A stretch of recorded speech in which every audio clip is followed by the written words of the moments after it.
السلام علیکم ورحمۃ اللہ۔ جی، پنجاب حکومت گزشتہ 2 سال سے یک طرفہ بات سن کر اور چند تکفیری مولوی ملاؤں کے دباؤ میں آ کر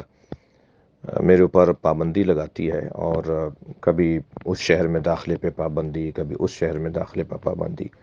اب مجھے 10، 11، 12 نومبر لیا، کروڑ لالیسن، ملتان، ڈیرہ غازی خان میں مجالس سے خطاب کرنا تھا، تو اچانک آج 10 نومبر کو پابندی لگا دی جاتی ہے۔ لیا کے سول انتظامیہ کی سفارش پر پنجاب سیکٹری داخلہ کی جانب سے یا داخلہ ڈپارٹمنٹ کی جانب سے، اور پابندی پورے صوبے میں لگا دی جاتی ہے۔ تو یہ ایک عرصے سے، اور جو چاہتے ہیں جب چاہتے ہیں جس پہ پابندی لگا دیتے ہیں۔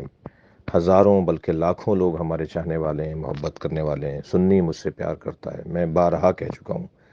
کہ اہل سنت سے جو ہمارا پیار ہے اور ان کا جو ہم سے پیار ہے وہ دیدنی ہے، ریکارڈ پہ موجود ہے۔ اسی طرح شیعہ مجھ سے پیار کرتا ہے، جوڑنے کی بات کرنے والے، اور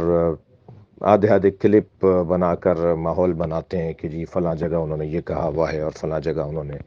فلاں جملہ کہا ہوا ہے، اور اس کو آگے پیچھے کا سیاق و سباق ہٹا کر وہ بھی پرانی باتیں ہیں۔ اب پھر دوبارہ پنجاب حکومت نے ایک جانب محترم عمران خان صاحب سے اتحادی حکومت ہے پنجاب میں، دوسری جانب پنجاب حکومت کا یہ رویہ ہے، ادھر ایک ملکی سطح پر سیاسی بحران ملک میں ہے۔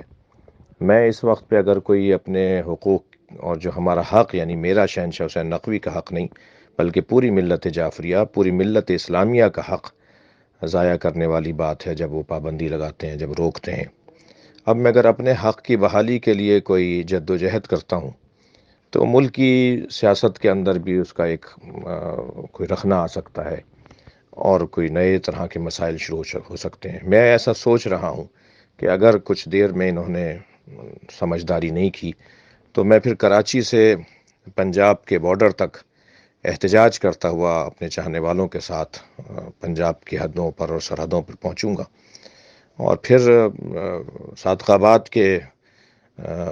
ڈی سی اور ڈی پی او سے بات نہیں ہوگی، پھر آئی جی صاحب کو آنا ہوگا صادق آباد بارڈر کے اوپر، اور پھر ہوم سیکرٹری صاحب کو آنا ہوگا وہاں پر۔ پھر ظاہر ایک ماحول جب احتجاج کا بنے گا تو بہت ساری چیزیں میرے